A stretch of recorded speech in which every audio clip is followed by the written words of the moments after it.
আসসালামু আলাইকুম। আজকে আমার ঘোস্ট.com 1M চ্যানেলে আপনাদেরকে স্বাগতম বা শুভেচ্ছা। আজকে আমার চ্যানেলের প্রথম ভিডিও। আশা করি সবারই ভালো লাগবে। এই ভিডিও বাস্তব ঘটনা। চলো শুরু করা যাক।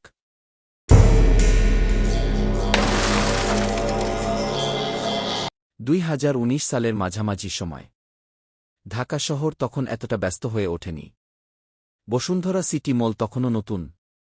শুক্রবার বিকেলে সুমন, রাজীব আর ইমরান মিলে কফি খেতে খেতে আড্ডা দিচ্ছিল। কথার ফাঁকে সুমন চোখ বড় বড় করে বলল, শুনছ দোস্তরা?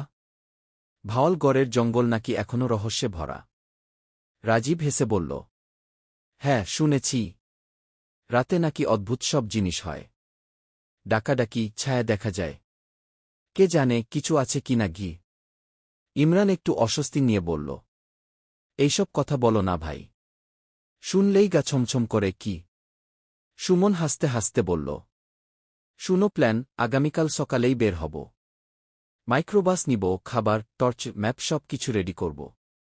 ভাওয়ালগড়ের ভেতরে নাকি একটা পুরনো মন্দিরের ধ্বংসাবশেষ আছে। সেটা খুঁজব। রাজীব এক কথায় রাজি হয়ে গেল। ইমরান একটু ইতস্তত করছিল, কিন্তু শেষ পর্যন্ত বন্ধুত্বের টানে রাজি হয়ে গেল। রাতে বাড়ি ফিরে সুমন ব্যাগ গোছাতে বসল। মোবাইল তখন এত স্মার্ট ছিল না। কোনো গুগল ম্যাপ ছিল না।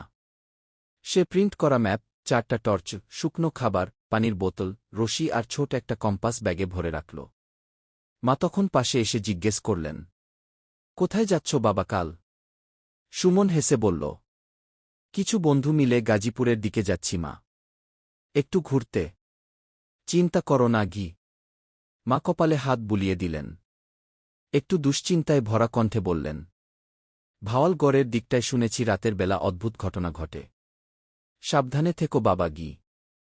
সুমন মৃদু হেসে মাথা নেড়ে বলল, ঠিক আছে মা। কোনো চিন্তা করো না ঘি। সেই রাতে তিনজনের মনেই একটা অদ্ভুত উত্তেজনা কাজ করছিল। তারা জানত না তাদের জন্য কি অপেক্ষা করছে। ভাওয়ালগড়ে ঢোকা। পরদিন সকাল। রোজলমলে আবহাওয়া। তিনজনের মুখে মুখে টেনশন আর উত্তেজনার ছাপ। মাইক্রোবাসের চালক ফারুক ভাই, বয়স 40-এর কাছাকাছি। গাড়ি ছুটে চলছিল গাজীপুরের দিকে। প্রায় 2 ঘণ্টা পর ভাওয়ালগড়ের প্রবেশদ্বারে এসে গাড়ি থামাল। চারপাশে শুধু সবুজ আর সবুজ। বিপুল বড় বড় গাছ, নিচে ঘন ঝোপঝাড়। এক ধরনের স্যাঁতসেঁতে মাটির গন্ধ বাতাসে ভাসছিল। ফারুক ভাই জানালেন, ভাইরা আমি আর ভেতরে ঢুকব না। এইখানেই নামেন। আরেকটু ভেতরে গেলে মোবাইল নেটওয়ার্কও থাকবে না। সাবধানে থাকবেন কি। তিনজন নামল। টর্চ, খাবার, ব্যাগ সব কিছু কাঁধে চাপিয়ে হাঁটা শুরু করল। শুরুতে রাস্তা বেশ পরিষ্কার ছিল। পাখির ডাক, পাতার মিষ্টি গন্ধ, মাঝে মাঝে রোদের ঝলক। হাঁটতে হাঁটতে তারা আরও গভীরে ঢুকে যাচ্ছিল। দুপুর গড়িয়ে এল। আকাশে হঠাৎ মেঘ জমল। বাতাস কেমন ভারী হয়ে আসছিল। গাছের পাতাগুলো যেন কানে কানে ফিসফিস করছে। হঠাৎ রাজীব থামল। বলল, শুনছ? কোনো আওয়াজ আসছে না? ইমরান ঘামতে ঘামতে বলল, হ্যাঁ, কেমন একটা ফিসফাসের মতো। তারা টর্চ বের করল। ম্যাপ দেখে দেখে সামনে এগোতে লাগল। এক জায়গায় গিয়ে দেখতে পেল, মাটির উপর ছড়িয়ে ছিটিয়ে থাকা পুরনো ইট, ভাঙা মন্দিরের মতো কিছু। চারপাশে নীরবতা। বাতাস থমথমে। তারা থেমে দাঁড়াল। চারদিকে তাকাল। কিছু একটা অদ্ভুত ঠান্ডা হাওয়া কেমন তাদের গা ছুঁয়ে যাচ্ছিল। ইমরান ফিসফিস করে বলল, ভাই চলেন ফিরে যাই। আমার ভালো লাগছে না গি। সুমন হেসে বলল, কিসের ভয়? এখনও তো কিছু হয়নি। কিন্তু তারা তখনও জানত না, আসল ভয়, আসল বিপদ তখনও সামনে অপেক্ষা করছিল। ছায়ার ডাক। পুরনো ইটগুলোর সামনে দাঁড়িয়ে তিনজনই কেমন অস্বস্তি বোধ করছিল। হাওয়া কেমন ঠান্ডা ঠান্ডা লাগছিল, অথচ সূর্য তখনও একেবারে ডুবে যায়নি। হঠাৎ দূরে কোথাও থেকে একটা ডাক ভেসে এল। কিন্তু কণ্ঠস্বরটা কেমন অচেনা। ইমরান! ইমরান! ইমরান থমকে দাঁড়াল। কান খাড়া করে শুনল। বলল, তোমরা ডাকছ? সুমন আর রাজীব দুজনেই অবাক হয়ে বলল, না ভাই, আমরা তো কিছুই বলিনি গিয়ে। তিনজনের গলা শুকিয়ে আসছিল। চারপাশে তাকিয়ে কেউ কাউকে দেখল না। হঠাৎ গাছের আড়াল থেকে একটা ছায়ামূর্তি ভেসে উঠল। মাঝারি উচ্চতার, সাদা ধবধবে কাপড় পরা, মুখটা স্পষ্ট দেখা যাচ্ছে না। ইমরান চিৎকার দিয়ে উঠল, ভাই দৌড়াও! তিনজন দৌড়াতে শুরু করল। ঝোপঝাড় ঠেলে গাছের ডাল আঁকড়ে ধরে তারা ছুটে চলল। কিন্তু দিক ঠিক রাখতে পারছিল না। ম্যাপ হারিয়ে গেছে, টর্চের আলো ঝাপসা হয়ে আসছিল। পেছন থেকে স্পষ্ট শোনা যাচ্ছিল, কারা যেন দৌড়ে আসছে। পাতা মোচমোচ শব্দ করছে। শ্বাস বন্ধ করে বুক ধুকপুক করতে করতে ওরা একটা বড় গাছের আড়ালে লুকাল। হঠাৎ সুমন ফিসফিস করে বলল, আমরা কি হারিয়ে গেছি? রাজীব কাপা গলায় বলল, হয়তো না। একটু অপেক্ষা করি, আলো কমলেই বের হব। কিন্তু ওই জঙ্গল যেন কখনোই থামে না। কান পাতলে শোনা যায়, মাটি যেন শ্বাস নিচ্ছে। গাছের গায়ে কারা যেন হাত ঘষছে। রাত নেমে এলো। ঘন কালো অন্ধকার। টর্চের আলো সামান্য দূরত্ব ছাড়া আর কিছুই দেখাচ্ছিল না। ভয়াবহ রাত। রাতে হালকা বৃষ্টির মতো ঝিরঝিরে পানি পড়ছিল গাছের পাতা থেকে। জমে থাকা পানি ঝরে পড়ছিল মাথার উপর। তিনজন কাঁপছিল ঠান্ডায় আর ভয়ে।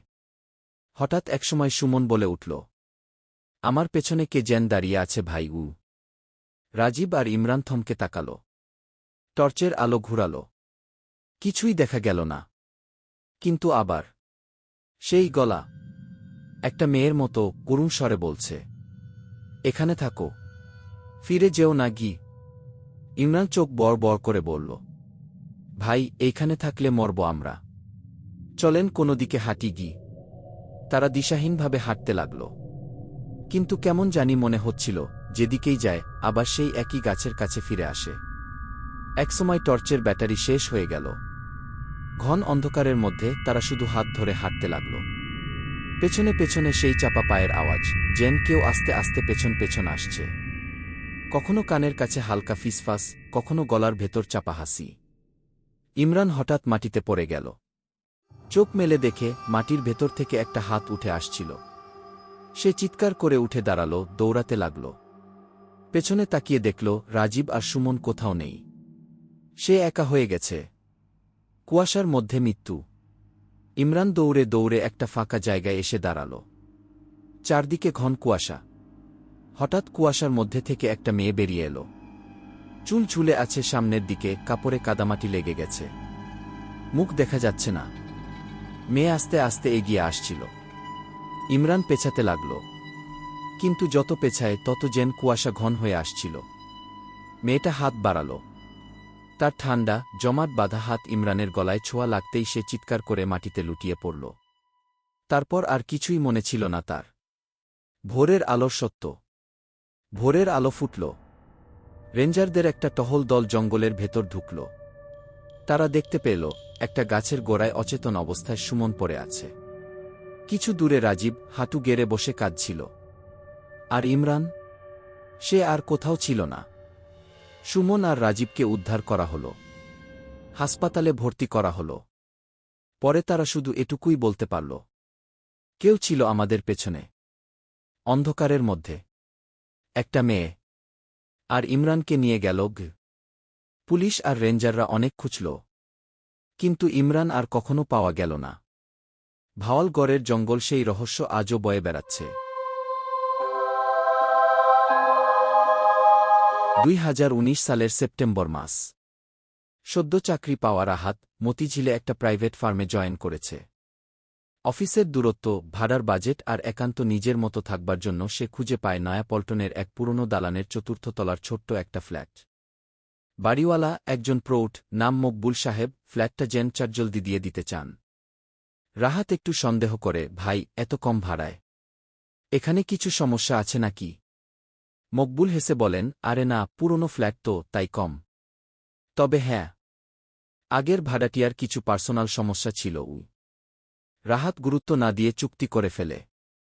ফ্ল্যাটটা ছোট হলেও থাকবার মতো, একটা বেডরুম, রান্নাঘর, ছোট একটা বারান্দা আর পুরনো টাইলসের বাথরুম। প্রথম দিনটা মোটামুটি কেটে যায়। রাতে একটু ঠান্ডা ঠান্ডা লাগে। কিন্তু কিছুটা নরমালি। তবে পরদিন সকালে রান্নাঘরে গিয়ে দেখে গ্যাসের চুলা চালু, অথচ সে তো ব্যবহারই করেনি। ভেবেছে ভুলে রেখে গেছে। তবে পরপর কয়েকদিন ধরে একই জিনিস হতে থাকে, কখনো ফ্যান চলে যায়, কখনো ফ্রিজের দরজা খুলে থাকে, কখনো রাত ৩টার সময় দরজার নিচ দিয়ে আলো আসে বাইরে থেকে, অথচ করিডোরে কেউ থাকার কথা না। এক রাতে অফিস থেকে ফিরে ক্লান্ত রাহাত ঘুমিয়ে পড়ে।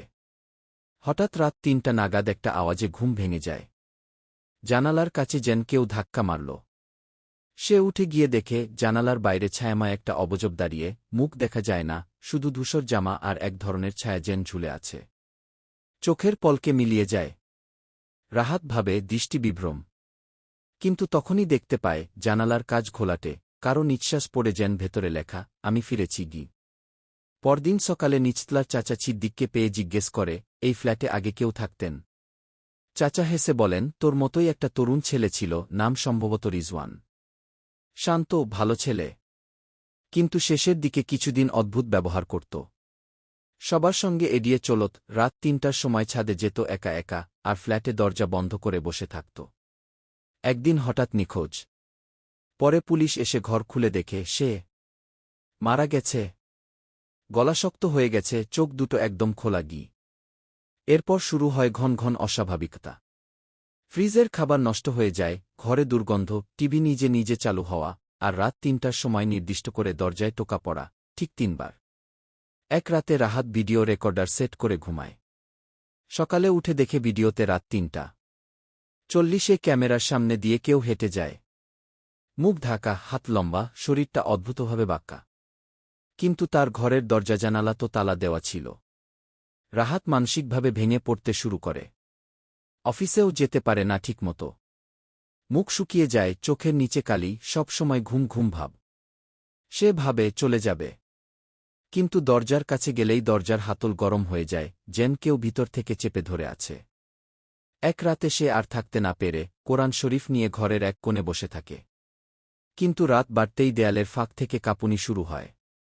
জানালার পর্দা উড়ে উঠে যায়, আর বারান্দা থেকে একটা ছায়া ধীরে ধীরে ঘরের মধ্যে ঢুকে পড়ে। ছায়াটি বলে, তুই রিজওয়ান না, কিন্তু তোর শরীরটা ঠিক লাগবে গি। পরদিন ভোরে রাহাতের চিৎকার শুনে আশেপাশে ফ্ল্যাটের লোকজন জড়ো হয়। দরজা ভেঙে তারা দেখে ঘর একদম ঠান্ডা, বাতাস যেন জমাট। বিছানার ওপরে রাহাত নেই। শুধু তার মোবাইল পড়ে আছে, ক্যামেরা অন। তাতে শেষ ভিডিও, রাহাত ঘুমিয়ে পড়ছে, আর রাত ৩টায় কেউ তার পাশে এসে বসছে। মুখ দেখা যায় না, কিন্তু ঠান্ডা গলায় বলে, এবার তুই চুপচাপ থাক, নয়তো তোর চিৎকার কেউ শুনবে না গি। আজও সেই ফ্ল্যাটে কেউ যায় না। কিন্তু মাঝে মাঝে রাত ৩টায় ওই ফ্ল্যাটের জানালায় আলো জ্বলে ওঠে। ঢাকার চকবাজারের এক পুরনো গলির ভেতরে একটি প্রাচীন ভবন, নাম নূর মঞ্জিল। স্থানীয়রা বলে এটি একটি অভিশপ্ত বাড়ি। এক সময় এখানে এক হুজুর থাকতেন, নাম মাওলানা হাশেম। কথিত আছে তিনি জিনপরির সঙ্গে তাবিজতন্ত্রের মাধ্যমে কাজ করতেন। একদিন তিনি হঠাৎ নিখোঁজ হয়ে যান। তারপর থেকেই এই বাড়িতে শুরু হয় অদ্ভুত সব ঘটনা। রিফাত একজন তরুণ সাংবাদিক, অদ্ভুত ও রহস্যময় বিষয় নিয়ে কাজ করে। একদিন সে জানতে পারে নূর মঞ্জিলে অলৌকিক কিছুর উপস্থিতি রয়েছে। সে সিদ্ধান্ত নেয় ১ সপ্তাহ সেখানে থেকে সবকিছু পর্যবেক্ষণ ও রেকর্ড করবে। ল্যাপটপ, ক্যামেরা ও ভয়েস রেকর্ডার নিয়ে সে পৌঁছে যায় বাড়িটিতে। প্রথম দিন কিছু হয় না। কিন্তু দ্বিতীয় দিন থেকেই ঘটতে থাকে অস্বাভাবিক ঘটনা। রাত ৩টায় হঠাৎ করে বাতি নিভে যায়, দেয়াল থেকে অজানা শব্দ ভেসে আসে। ঘরের ভেতরে হাট কাঁপানো ঠান্ডা অনুভব হয়। তৃতীয় রাতে রিফাত জানালার পাশে একটি মেয়ের ছায়া দেখতে পায়। সে চুল দিয়ে মুখ ঢেকে দাঁড়িয়েছিল, এক পায়ে ভর দিয়ে। রিফাত ক্যামেরা তুলতেই ছায়াটি অদৃশ্য হয়ে যায়। তবে ছায়াটি ইঙ্গিত করে বাড়ির পেছনের একটি বন্ধ ঘরের দিকে। রিফাত লক্ষ্য করে বাড়ির পেছনের একটি দরজা সবসময় বন্ধ থাকে। এক রাতে সে কান পাতলে ভেতর থেকে কান্নার আওয়াজ পায়। সে সাহস করে তালা ভেঙে ভেতরে ঢোকে। ভেতরে প্রবেশ করতেই এক ধরনের দুর্গন্ধ, মৃতদেহ আর আগরবাতির মতো গন্ধ। দেয়ালে বড় অক্ষরে লেখা, যে দেখে সে ভুলে না গি। ঘরের কোণে একটি কাঠের বাক্স পায়।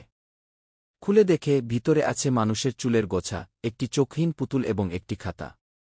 তখনই রিফাত অনুভব করে এই বাড়ির ইতিহাসে সত্যিই কিছু লুকিয়ে আছে। খাতাটি ছিল মাওলানা